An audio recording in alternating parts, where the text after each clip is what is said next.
ಎಲ್ಲರೂ ಸ್ಮಾರ್ಟ್ ಆಗ್ಬಿಟ್ಟಿದ್ದಾರೆ ಕಣೆ, ನಾವೇ ದಡ್ರಾಗಿರೋದು. ಆಗ್ರಾದಲ್ಲಿ ಏನ್ ನಡೀತು ಅಂತ ಹೇಗೆ ತಿಳ್ಕೊಳ್ಳೋದು? ಅಕ್ಕ ನಾವೇ ಕಪಲ್ ಫುಡ್ ಟ್ರೈ ಮಾಡ್ಬಾರ್ದು ಅಲ್ವಾ? ಸರಿ ಅಪ್ಪ, ನೆನ್ಸ್ಕೊತಿದ್ದಾಗೆ ಬಂದ್ಬಿಟ್ರಿ. ಏನಮ್ಮ? ಅದು ಅಪ್ಪ, ನನ್ನ ಫ್ರೆಂಡಿಗೆ ಒಂದು ಕಾಲ್ ಮಾಡ್ಬೇಕಿತ್ತು. ನಿಮ್ ಫೋನ್ ತಗೊಳ್ಳ? ತಗೋ. ಥ್ಯಾಂಕ್ಸ್ ಅಪ್ಪ.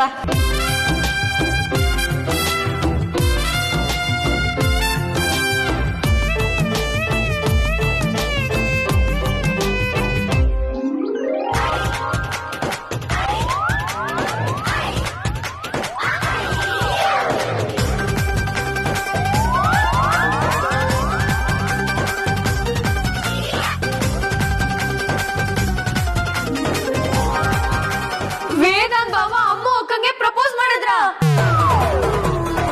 ಏನಕ್ಕ ಇದು? ನನಗೂ ಅದೇ ಅರ್ಥ ಆಗ್ತಿಲ್ಲ ಕಣೆ. ಇದಕ್ಕೆ ಅಪ್ಪ ಅಮ್ಮ ಕೋಪ ಮಾಡ್ಕೊಂಡಿರ್ಬೋದಾ? ಇನ್ನೇನ್ ವಿಷಯ ಇರುತ್ತೆ? ಆದ್ರೆ ಖುಷಿ ಪಡೋ ವಿಚಾರಕ್ಕೆ ಯಾಕೆಲ್ರು ಮೂತಿ ಗಂಟಾಕೊಂಡಿದ್ದಾರೆ?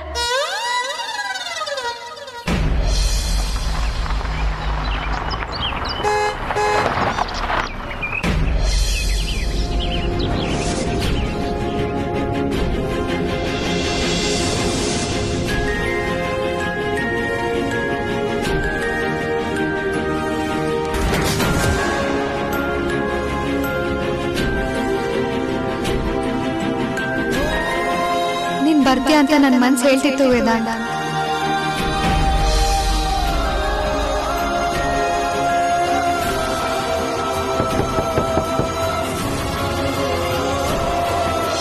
ಭಾವ,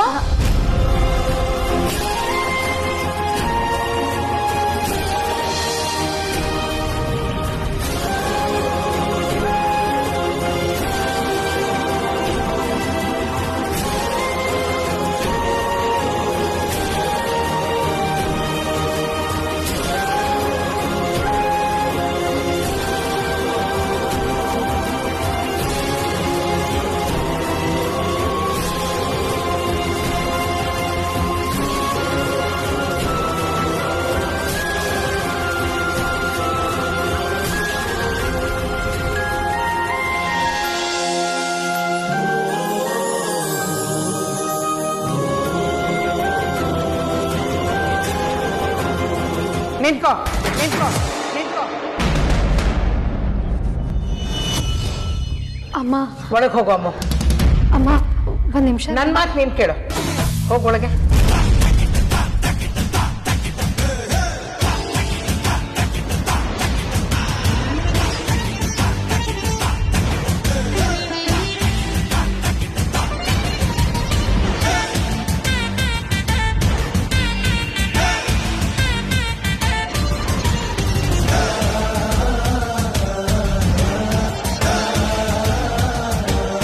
ಅಮ್ಮ ಅನ್ನೋ ಗೌರವ ಸ್ವಲ್ಪನಾದ್ರೂ ಇದ್ರೆ ಒಳಗೆ ಹೋಗುವ ಅಮೂಲ್ಯ.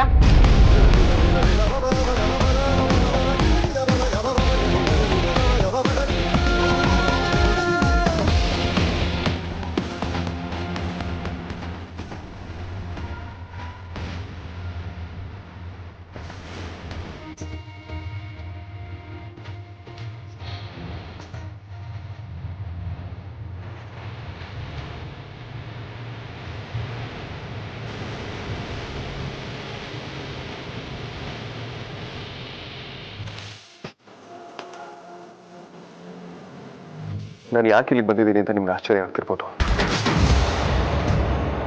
ಆದ್ರೆ ನೀವು ಯಾಕೆ ಹೀಗೆ ಮಾಡ್ತಿದ್ದೀರಾ ಅಂತ ನನಗೆ ಆಶ್ಚರ್ಯ ಆಗ್ತದೆ. ಅಮೂಲ್ಯಗೆ ಬೇರೆ ಗಂಡು ಹುಡುಕ್ತಿದ್ದೀರಾ ಅನ್ನೋ ವಿಷಯ ನನಗೆ ಗೊತ್ತಾಗಿದೆ ಅಮ್ಮ.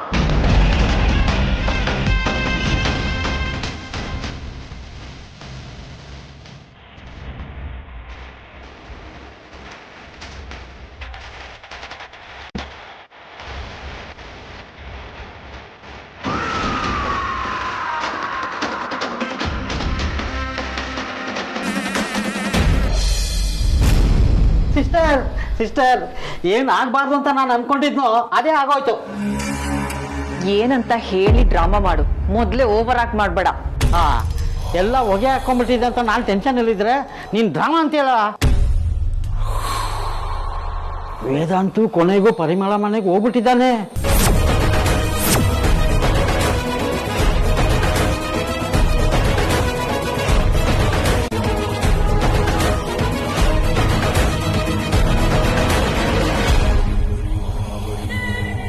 ಅವನಲ್ಲಿ ಹೋದಾನ್ ಮಾತ್ರಕ್ಕೆ ಎಲ್ಲ ಉಲ್ಟಾ ಹೊಡಿಯುತ್ತೆ ಅಂತ ಅನ್ಕೋಬೇಡ. ನೀನ್ ಹಿಂಗೆ ನೆಗ್ಲೆಕ್ಟ್ ಮಾಡ್ತಾ ಕುಂತ್ರೆ ಉಲ್ಟಾ ಅಲ್ಲ ಪ್ರಳಯ ಬೇಕಾದ್ರೆ ಆಗುತ್ತೆ. ಅವನಲ್ಲಿ ಹೋಗ್ಬಿಟ್ಟು ಆ ಹೆಂಗ್ಸನ್ ಕಾಲು ಹಿಡ್ದು ದಯವಿಟ್ಟು ನನ್ಗೆ ಅನ್ಯಾಯ ಮಾಡಬೇಡಿ, ನನ್ನ ಹತ್ರ ಆ ಅಮೂಲ್ಯನ ಬಿಟ್ಟಿರೋಕ್ಕಾಗಲ್ಲ ಅಂತ ಕುಸ್ದು ಕೂತ್ರೆ ಆ ಹೆಂಗ್ಸು ಕರ್ಗೋಗ್ಬಿಡ್ತಾಳೆ.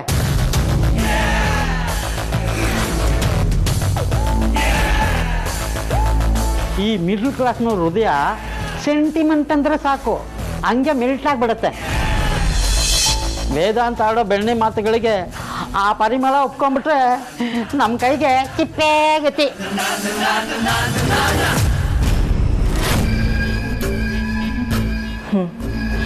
ವೇದಾಂತ್ ಏನಾದ್ರೂ ಆ ರೀತಿ ಮಾಡಿದ್ರೆ ಸಮಸ್ಯೆ ಇದೆ.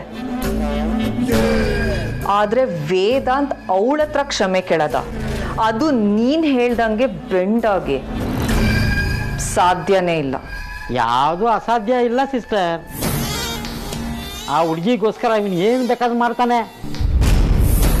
ಅವ್ರ ಅಪ್ಪ ಅಮ್ಮನಿಗೆ ಪ್ರಪೋಸ್ ಮಾಡಿದಂತೆ, ಇನ್ನು ಕಾಲು ಹಿಡ್ಕೊಂಡು ಕ್ಷಮೆ ಕೇಳಲ್ವಾ?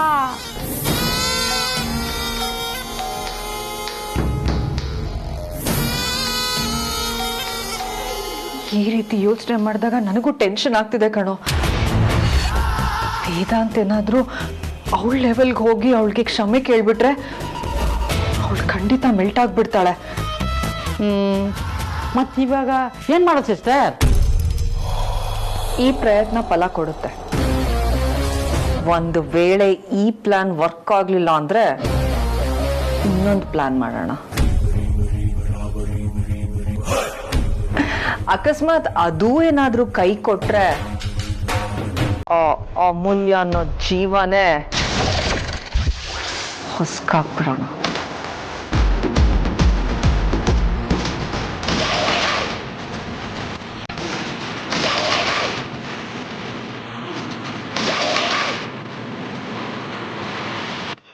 ಉಳಿವಿಗಾಗಿ ಹೋರಾಟ. ಶಕ್ತಿ ಇರೋರು ಮಾತ್ರ ಬದುಕ್ತಾರೆ ಇಲ್ಲಿ.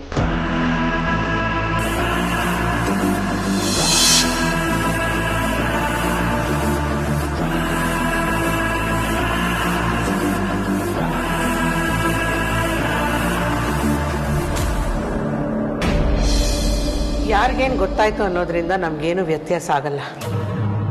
ನಮಗೆ ನಿಮ್ಮ ಹತ್ರ ಮಾತಾಡೋದಕ್ಕೆ ವಿಷಯ ಇಲ್ಲ. ಯಾಕಮ್ಮ ಹೀಗೆ ಮಾತಾಡ್ತಿದ್ದೀರಾ? ಆಗ್ರಿಂದ ಬರುವಾಗ ಎಲ್ಲ ಸರಿ ಇತ್ತಲ್ಲ, ಯಾಕೆ ಇಷ್ಟೊಂದು ವಿಯರ್ಡಾಗಿ ರಿಯಾಕ್ಟ್ ಮಾಡ್ತಿದ್ದೀರಾ? ಅಲ್ಲಿಂದ ಬರುವಾಗ ನಾವು ಭ್ರಮೇಲಿದ್ವಿ ಅನ್ಸುತ್ತೆ. ಇಲ್ಲಿಗೆ ಬಂದ ಮೇಲೆ ವಾಸ್ತವ ಅರ್ಥ ಆಯ್ತು.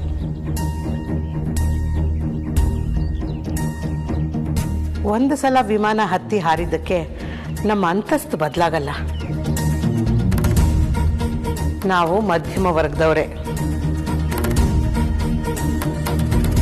ನಮ್ಮ ಹತ್ರ ದುಡ್ಡು ಇರಲಿಲ್ಲ, ಈಗಲೂ ಇಲ್ಲ, ಮುಂದೂ ಇರೋಲ್ಲ.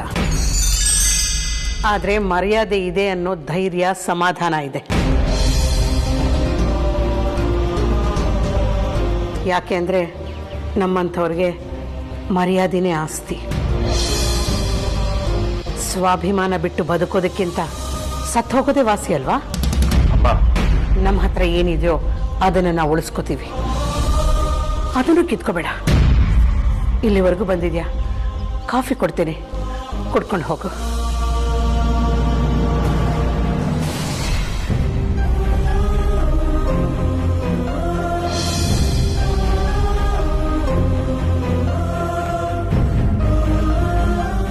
ಸ್ವಲ್ಪ ಖಾರವಾಗಿ ಮಾತಾಡೋದ್ಲು ಅಂತ ಬೇಜಾರಾಗ್ಬಿಡ ವೇದಾಂತ್. ಸಂಬಂಧ ಅನ್ನೋದು ಸಂತೋಷದಲ್ಲಿ ಹುಟ್ಟಬೇಕಾಗಿರೋದು. ಮನಸ್ತಾಪ ಇಟ್ಕೊಂಡು ಬಂಧ ಬೆಸೆಯೋದಕ್ಕೆ ಸಾಧ್ಯ ಇಲ್ಲ ಅಲ್ವಾ?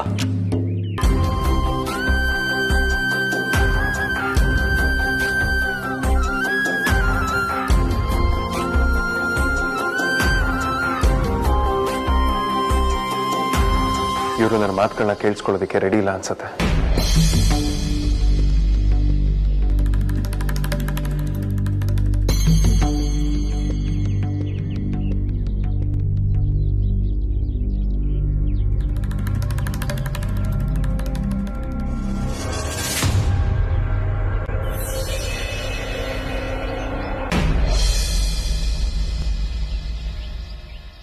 ಅಮ್ಮ, ನಮ್ಮ ಮನೆ ನಡೆದ ಇನ್ಸಿಡೆಂಟ್ ಇಂದ ನೀವು ಎಷ್ಟು ಹರ್ಟ್ ಆಗಿದ್ದೀರಾ ಅಂತ ನನಗೆ ಗೊತ್ತು.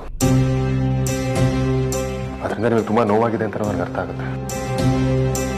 ಬಟ್ ಸತ್ಯವಾಗ್ಲೂ ಹೇಳ್ತೀನಿ, ನನಗೆ ಅದ್ರ ಬಗ್ಗೆ ಏನೂ ಗೊತ್ತಿಲ್ಲಮ್ಮ. ಆ ಹೆಂಗ್ಸ್ ಯಾರು ಅಂತ ನನಗೆ ಗೊತ್ತಿಲ್ಲ. ನಮ್ಮ ಮಾವ ಮಾಡಿದ ಎಡ್ವರ್ಟಿಂದ ಆಕೆಯಲ್ಲಿ ಬರೋ ಹಾಗಾಯ್ತು ಅಷ್ಟೇ. ಅವ್ರ ಪರವಾಗಿ ನಾನು ನಿಮ್ಮ ಹತ್ರ ಕ್ಷಮೆ ಕೇಳ್ತೀನಿ. ನನಗೆ ಅಮೂಲ್ಯ ಬೇಕು.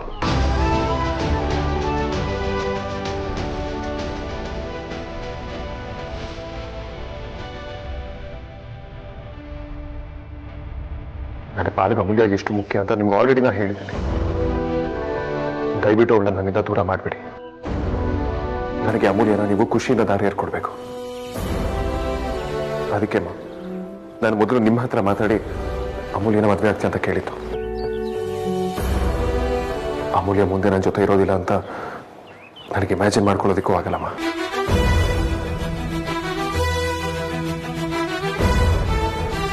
ನಮ್ದು ನಿಜವಾದ ಪ್ರೀತಿ. ನನಗೆ ಆಸ್ತಿ ಅಂತಸ್ತು ಎಲ್ಲ ಯಾವುದು ಮುಖ್ಯ ಅಲ್ಲಮ್ಮ. ನನಗೆ ನನ್ನ ಪ್ರೀತಿ ಮುಖ್ಯ, ಅಮೂಲ್ಯ ಮುಖ್ಯ, ನಮ್ಮ ಫ್ಯಾಮಿಲಿ ಮುಖ್ಯ. ನಾವು ಮಾಡದೇ ಇರೋ ತಪ್ಪಿಗೆ ದಯವಿಟ್ಟು ನಮಗೆ ಶಿಕ್ಷೆ ಕೊಡ್ಬೇಡಿ ಅಮ್ಮ. ಪ್ರಾಮಾಣಿಕವಾದ ಪ್ರೀತಿಗೆ ನಿಮ್ಮ ಆಶೀರ್ವಾದ ಬೇಕು ಅಮ್ಮ. ನಾನು ನಿಮ್ಮ ಹತ್ರ ಹೊಸದಾಗೇನು ಹೇಳೋದಿಲ್ಲ. ಈಗ ಆಲ್ರೆಡಿ ಎಲ್ಲ ಹೇಳಿದ್ದೀನಿ. ಬೇರೆಯವರು ಆಡಿದ ಮಾತಿಂದ ಬೇಜಾರಾಗೋದಲ್ಲ ವೇದಾಂತ್. ನಿನ್ನ ತಾಯಿನೇ ಆಡಿದ ಮಾತಿಂದ ಮನಸ್ಸಿಗೆ ಗಾಯ ಆಗಿದೆ. ಅಲ್ಲೇನು ನಡೀತು ಅಂತ ಇವನಿಗಾದ್ರೂ ಹೇಳ. ನಿನಗ್ ಬಿದ್ರು ಗಾಯ ಎಲ್ಲಾಗ್ಬೇಕೋ ಅಲ್ಲಿ ಜೋರಾಗೆ ಆಗಿರುತ್ತೆ. ಬೇಡಪ್ಪ, ಮಗನ ಹತ್ರ ತಾಯಿ ಬಗ್ಗೆ ನಾನ್ಯಾಕೆ ಹಚ್ಕೊಡ್ಬೇಕು? ನಡೆದಿರೋದ್ರ ಬಗ್ಗೆ ನನಗೆ ಖಂಡಿತವಾಗ್ಲೂ ಬೇಜಾರಿದೆ ಅಮ್ಮ. ಆದ್ರೆ ಅದ್ರ ಪರಿಣಾಮ ಇಷ್ಟು ಭೀಕರವಾಗಿರುತ್ತೆ ಅಂತ ನಾನು ಎಕ್ಸ್ಪೆಕ್ಟ್ ಮಾಡಿರಲಿಲ್ಲ. ಅಮ್ಮ, ಅವ್ರು ನಿಮ್ಮ ಎದುರುಗಡೆ ಹಾಗೆ ಮಾತಾಡಿದ್ರು ಅಂತಲ್ಲ ನಿಮಗೆ ಬೇಜಾರು. ನಮ್ಮಿಂದ ಜನ ಎಷ್ಟು ಅಂತಾರ ಮಾತಾಡ್ತಾರೆ. ಅದು ನಮಗೆ ಕೇಳಿಸಿಲ್ಲ ಅನ್ನೋ ಮಾತ್ರಕ್ಕೆ ಅವ್ರು ಹಾಗೆ ಮಾತಾಡೇ ಇಲ್ಲ ಅಂತ ತಿಳ್ಕೊಳ್ಳೋದು ಭ್ರಮೆ ಆಗುತ್ತಲ್ವಾ? ಇವತ್ತು ಇವ್ರು ಹೇಳ್ತಾರೆ, ನಾಳೆ ಮತ್ತೆಯವರು ಬೇರೆ ಏನೋ ಹೇಳ್ತಾರೆ. ಪ್ರತಿ ಕ್ಷಣ ನಾವು ಬೇರೆಯವ್ರ ಬಗ್ಗೆ ಯೋಚನೆ ಮಾಡ್ತಾ ಬದುಕೋದಿಕ್ಕಾಗುತ್ತಮ್ಮ? ನಮ್ಮ ಜೀವನದಲ್ಲಿ ಮುಂದೆ ಏನೇ ಆದ್ರೂ ಯಾರೂ ಬರಲ್ಲಮ್ಮ. ಅಂಥವ್ರಿಗೆಲ್ಲ ನಮ್ಮ ಜೀವನದಲ್ಲಿ ಅಷ್ಟು ಪ್ರಾಮಿನೆನ್ಸ್ ಕೊಡೋ ಅವಶ್ಯಕತೆ ಕೂಡ ಇಲ್ಲ. ದಯವಿಟ್ಟು ಅರ್ಥ ಮಾಡ್ಕೊಳ್ಳಿ. ನೀನು ಹೇಳೋದು ನಿಜ ವೇದಾಂತ್. ಎಷ್ಟೋ ವಿಷಯ ನಮ್ಮ ಕಣ್ಮುಂದೆ ಆಗೋದಕ್ಕಿಂತ ಬೆನ್ನ ಹಿಂದೆನೇ ಜಾಸ್ತಿ ನಡೆದಿರುತ್ತೆ. ನಮ್ಮ ಬೆನ್ನ ಹಿಂದೆ ನಡೆಯೋದು ನಮಗೆ ಕಾಣಿಸ್ತೇ ಇದ್ರೂ ನಮ್ಮ ಹಿಂದೆ ಇರೋರಿಗೆ ಅದು ಕಂಡೇ ಕಾಣುತ್ತೆ. ನಿಮ್ಮ ಮನೇಲೂ ಅಷ್ಟೇ, ಎಲ್ರಿಗೂ ಏನು ಕಾಣಿಸ್ತೋ ಅಷ್ಟೇ ಸತ್ಯ ಅಲ್ಲ. ಅದಕ್ಕೂ ಮಿಗಿಲಾಗಿ ತುಂಬ ನಡೀತಿದೆ. ಅದನ್ನೆಲ್ಲ ನೋಡಿದ್ಮೇಲೆ ನಿಮ್ಮ ಜೊತೆಗೆ ಸಂಬಂಧ ಬೆಳೆಸೋದು ತಪ್ಪಾಗುತ್ತೆ ವೇದಾಂತ್. ಈಗಾಗಲೇ ನನ್ನೊಬ್ಬಳ ಮಗಳನ್ನು ನಿಮ್ಮ ಮನೆಗೆ ಕಳಿಸಿದ್ದೀನಿ. ಹೊಸ ಸಂಬಂಧ ಬೆಳೆಸ್ಕೊಳ್ಳೋದಕ್ಕಿಂತ ಹಳೆ ಸಂಬಂಧನ ಉಳಿಸ್ಕೊಳ್ಳಲು ಸಾಕಾಗಿದೆ. ಇದಕ್ಕಿಂತ ಹೆಚ್ಚಿಗೆ ನೀನು ನನ್ನ ಹತ್ರ ಏನೂ ಮಾತಾಡಬೇಡ. ನಿನ್ನ ಮೇಲೆ ನನಗೆ ಪ್ರೀತಿ ಗೌರವ ಎಲ್ಲ ಇದೆ. ಅದು ಹಾಗೆ ಉಳ್ಕೊಳ್ಬೇಕು ಅನ್ನೋದು ಕೂಡ ನನ್ನ ಆಸೆ.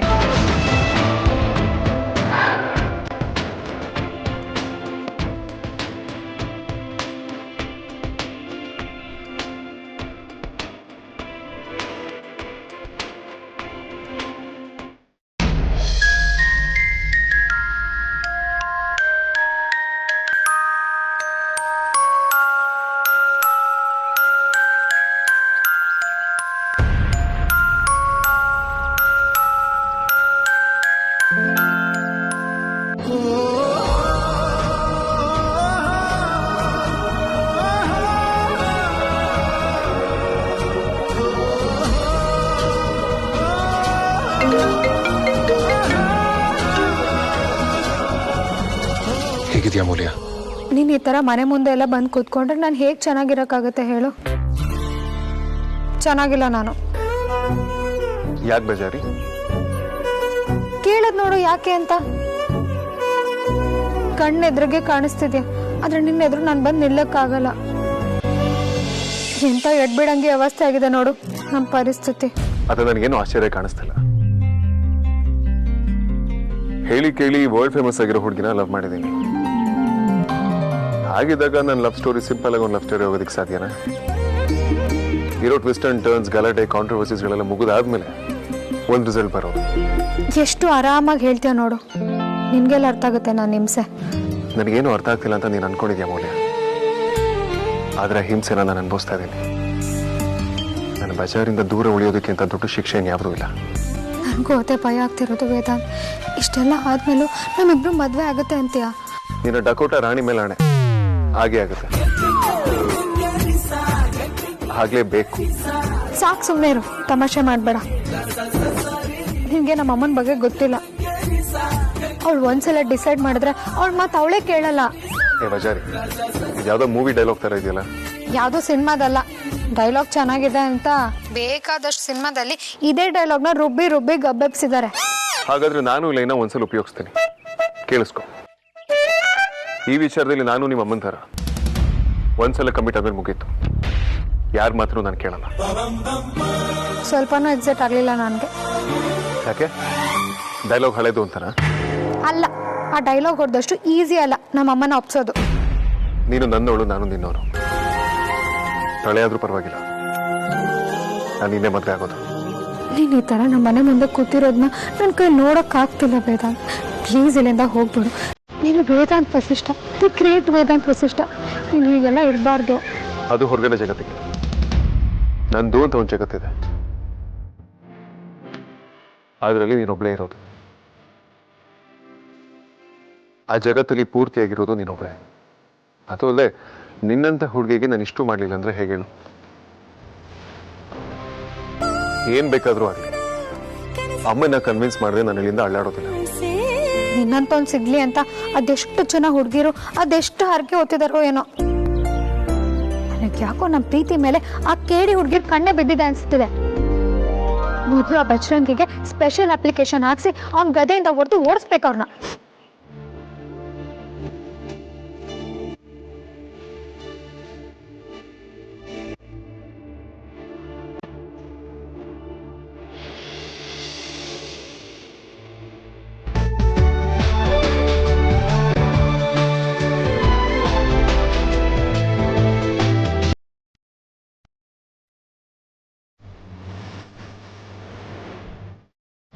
ವೇದಾಂತ್ ಅಮೂಲ್ಯ ಮನೆಗೆ ಹೋಗಿ ತುಂಬಾ ಹೊತ್ತಾ ಇದೆ ಬಾಮಿದ. ವೇದಾಂತ್ ಕಾಲ್ ಕೂಡ ಮಾಡಿಲ್ಲ. ಅಲ್ಲಿ ಏನಾಗ್ತಿದೆ ಅಂತ ಅರ್ಥನೂ ಆಗ್ತಿಲ್ಲ.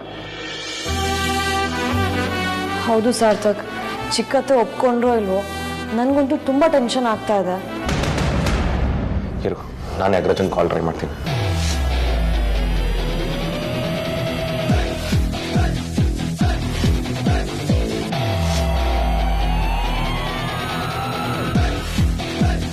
ಏನಾಯ್ತು ಬಾಮಿದ? ಅಗ್ರಜ ಕಾಲ್ ಪಿಕ್ ಮಾಡ್ತಿಲ್ಲ. ಹಾಗಿದ್ರೆ ಅಲ್ಲಿ ಡೆಫಿನೆಟ್ ಆಗಿ ಏನೂ ಸರಿಯಾಗಿಲ್ಲ. ನಂಗೆ ಯಾಕೋ ಅಲ್ಲಿ ದೊಡ್ಡ ಗಲಾಟೆನೇ ಆಗಿರ್ಬೋದಾ ಅಂತ ಟೆನ್ಷನ್ ಆಗ್ತಾ ಇದೆ. ಕಮಾನ್ ಆದ್ಯಾ, ಯಾಕೆ ಅಷ್ಟೊಂದು ನೆಗೆಟಿವ್ ಆಗಿ ಥಿಂಕ್ ಮಾಡ್ತೀಯಾ? ಪಾಸಿಟಿವ್ ಆಗಿ ಯೋಚನೆ ಮಾಡೋಕ್ಕೆ ಏನಾದರೂ ಒಂದು ಹೋಗ್ಬೇಕಲ್ಲ ಬಾವ. ಒಂದು ಕೆಲಸ ಮಾಡೋಣ, ನಾವೇ ಅಲ್ಲಿಗೆ ಹೋಗಿ ಬಂದ್ಬಿಡೋಣ. ಕರೆಕ್ಟ್, ನಾವು ಅಲ್ಲಿಗೆ ಹೋಗೋದೇ ಕರೆಕ್ಟ್. ಹೋದ್ರೆ ಅಣ್ಣಂಗೆ ಮಾರಲ್ ಸಪೋರ್ಟ್ ಕೊಟ್ಟಂಗೂ ಆಗತ್ತೆ, ಚಿಕ್ಕತ್ತೆಗೆಲ್ಲರೂ ಸೇರಿಸಿ ಒಪ್ಸಂಗ್ ಟ್ರೈ ಮಾಡ್ದಂಗೂ ಆಗತ್ತೆ. ಈಗ ಹಾಗನ್ಸುತ್ತೆ ಅಷ್ಟೇ. ನಾವೇನಾದ್ರೂ ಎಲ್ರೂ ಅಲ್ಲಿಗೆ ಹೋದ್ರೆ ಆಗ ದೊಡ್ಡ ಪ್ರಾಬ್ಲಮ್ ಆಗೋದು. ನಾವು ಅರ್ಜೆಂಟ್ ಮಾಡೋದ್ರಲ್ಲಿ ಅರ್ಥ ಇಲ್ಲ ಅನ್ನಿಸ್ತಿದೆ. ಏನ್ ಬಾವ ಹೀಗೆ ಹೇಳ್ತಿದ್ದೀರಾ? ಒಂದೊಂದು ನಿಮಿಷ ಕೂಡ ಇಂಪಾರ್ಟೆಂಟು. ಇಂಥ ವಿಚಾರದಲ್ಲಿ ಡಿಲೇ ಮಾಡೋದು ತಪ್ಪು. ಅಣ್ಣ, ಅವ್ರು ಏನ್ ಬೇಕಾದ್ರೂ ಹೇಳಲಿ, ಆದ್ರೆ ನಾವು ಮಾತ್ರ ಬ್ಲೈಂಡ್ ಆಗಿ ಇಲ್ಲೇ ಕುತ್ಕೊಳ್ಳೋಕ್ಕಾಗಲ್ಲ. ಬಾ ಹೋಗೋಣ. ಹುಡುಗಾಟ ಆಡ್ಬೇಡಿ. ನೀವಲ್ಲಿ ಹೋಗೋದ್ರಿಂದ ಅಲ್ಲಿನ ಸ್ಥಿತಿ ಏನು ಬದಲಾಗಲ್ಲ. ಚಿಕ್ಕಮ್ಮ ಹೇಗೆ ಅಂತ ನನಗೆ ಚೆನ್ನಾಗಿ ಗೊತ್ತು. ಅವರು ಹಠ ಮಾಡೋ ಸ್ವಭಾವದವರಲ್ಲ. ಆದ್ರೆ ಈ ವಿಚಾರದಲ್ಲಿ ಇಷ್ಟೊಂದು ಪಟ್ಟು ಹಿಡಿದಿದ್ದಾರೆ ಅಂದ್ರೆ ಅವ್ರನ್ನ ಕನ್ವಿನ್ಸ್ ಮಾಡೋದು ಅಷ್ಟು ಸುಲಭ ಅಂತ ನನ್ಗೆ ಅನ್ನಿಸ್ತಾ ಇಲ್ಲ. ಅದು ಅಲ್ಲದೆ ಇದು ತುಂಬಾ ಸೂಕ್ಷ್ಮ ವಿಚಾರ. ಅಣ್ಣ ಹೇಳ್ತಿರೋದು ಸರಿಯಾಗೇ ಇದೆ. ನಾವು ಒಳ್ಳೆ ಉದ್ದೇಶದಿಂದ ಅಲ್ಲಿಗೆ ಹೋದ್ರು ಅದೇ ಇನ್ನೊಂದು ಸಮಸ್ಯೆಗೆ ಕಾರಣ ಆಗಬಾರದು. ನಾವು ದುಡ್ಕೋದ್ರಲ್ಲಿ ಅರ್ಥ ಇಲ್ಲ. ಸೊ ಇವಾಗ ನಿಮ್ ಪ್ರಕಾರ ನಾವ್ ಇಲ್ಲೇ ಕುತ್ಕೊಂಡು ಇಮ್ಯಾಜಿನ್ ಮಾಡ್ತಾ ಇರ್ಬೇಕಾ? ಅದು ಹಾಗಲ್ಲ ಆದ್ಯಾ, ಅಲ್ಲಿ ಗುಂಪುಗಾರಿಕೆ ಆಗ್ಬಾರ್ದು. ಚಿಕ್ಕತೆಗೆ ಟೈಮ್ ಬೇಕು. ಬಲವಂತವಾಗಿ ಒಪ್ಪೋ ರೀತಿ ಆಗ್ಬಾರ್ದಲ್ವಾ? ಬಾವ, ನೀವಿಷ್ಟೆಲ್ಲ ಮಾತಾಡ್ತಿದ್ದೀರಾ ಅಂದ್ರೆ ಈಗ ಈ ಟಾಸ್ಕ್ಗೆ ನೀವೇ ಅಧ್ಯಕ್ಷತೆ ವಹಿಸ್ಬೇಕು. ಇಷ್ಟೊತ್ತು ಈ ಕಾರ್ಯಕ್ರಮನೇ ಬೇಡ ಅಂತ ಬಡ್ಕೋತಿದ್ದೀನಿ. ಮತ್ತೆ ಶುರುವಿಂದ ಸ್ಟಾರ್ಟ್ ಮಾಡ್ತಿದ್ಯಲ್ಲ ಬಾಮಿದ. ಅತ್ತೆಗೆ ನಿಮ್ಮ ಮೇಲೆ ವಿಶೇಷವಾದ ಪ್ರೀತಿ ಇದೆ. ಆ ಮನೆಗೆ ಒಂದೇ ಒಂದು ಗಂಡು ಸಂತಾನ ತಾವು. ಅತ್ತೆನ ಕೂಲ್ ಮಾಡೋ ಕೆಪಾಸಿಟಿ ನಿಮಗ್ ಮಾತ್ರ ಇರೋದು. ಎಲ್ಲಾ ಕಡೆ ಬೆಕ್ಕಿ ಗಂಟೆ ಕಟ್ಟೋರು ಯಾರು ಅಂತ ಟೆನ್ಷನ್ ಮಾಡ್ಕೊಂಡ್ರೆ, ನೀವು ಗಂಟೆ ಇದೆ ಬೆಕ್ ಸಿಕ್ಕಿಲ್ಲ ಅಂತ ನನ್ನೇ ಬೆಕ್ ಮಾಡಕ್ ನೋಡ್ಬೇಡಿ. ಭವ, ಲವ್ ಮ್ಯಾರೇಜ್ ಅಂದಮೇಲೆ ಪ್ರಾಬ್ಲಮ್ಸ್ ಇದ್ದೇ ಇರುತ್ತೆ. ಆದ್ರೆ ನಿಮ್ಮಂತ ಮೀಡಿಯೇಟರ್ಸ್ ಇರೋದ್ರಿಂದ ಎಲ್ಲ ಒಳ್ಳೇದಾಗುತ್ತೆ. ನಾವು ಅಗ್ರಜನ್ ಪರವಾಗಿ ಮಾತಾಡಿದ್ರೆ ನಾವೆಲ್ಲ ಅವ್ನ ಮನೆಯವ್ರಾಗ್ತೀವಿ. ನೀವು ಮಾತಾಡಿದ್ರೆ ಒಂದ್ ಕೈ ಜಾಸ್ತಿ ಬೆಲೆ ಇರುತ್ತೆ. ಕರೆಕ್ಟ್ ಸಾರ್ಥಕ್, ನೀವು ಮನ್ಸು ಮಾಡಿದ್ರೆ 2 ಪ್ರೀತಿ ಪಾರಿವಾಳನ ಒಂದ್ ಮಾಡಿರೋ ಪುಣ್ಯ ಬರುತ್ತೆ. ಆದ್ರೆ ಅದಕ್ಕಿಂತ ನಾನು ಗೂಬೆ ಆಗೋ ಚಾನ್ಸೇ ಜಾಸ್ತಿ ಇದೆ ಇದರಲ್ಲಿ. ಅತ್ಯಾಗ ಆಡ್ಬಿಡಿ. ಇವಾಗ ಏನ್ ಒಪ್ತಿರೋ ಇಲ್ವೋ? ನೀನ್ ಯಾಕೆ ರೊಚ್ಚ ಕೇಳ್ತಿದ್ಯಾ? ಬರೀ ರೊಚ್ಚಿಗೆಳೋದಲ್ಲ, ಮಚ್ಚಲ್ಲಿದೆ ಅಂತ ಹುಡುಕ್ತಾ ಇದೀನಿ. ಅಯ್ಯೋ ಅಮ್ಮ ತಾಯಿ, ಅವ್ರೇನೋ ತಮಾಷೆಗೆ ಚಾಮುಂಡಿ ಅಂತ ಕರೆದ್ರೆ ನೀವು ಅದನ್ನೇ ಸೀರಿಯಸ್ ಆಗಿ ತೊಗೊಂಡ್ರೋ ಥರ ಇದೆ. ಅರ್ಕೆ ಕುರಿ ನಾನೆಂತ ಡಿಸೈಡ್ ಮಾಡಿದ್ಮೇಲೆ ನನ್ನ ಕೈಲಿ ಏನಾಗುತ್ತೆ. ಸರಿ ನಡ್ರಿ, ಏನಾಗುತ್ತೆ ಆಗಲಿ.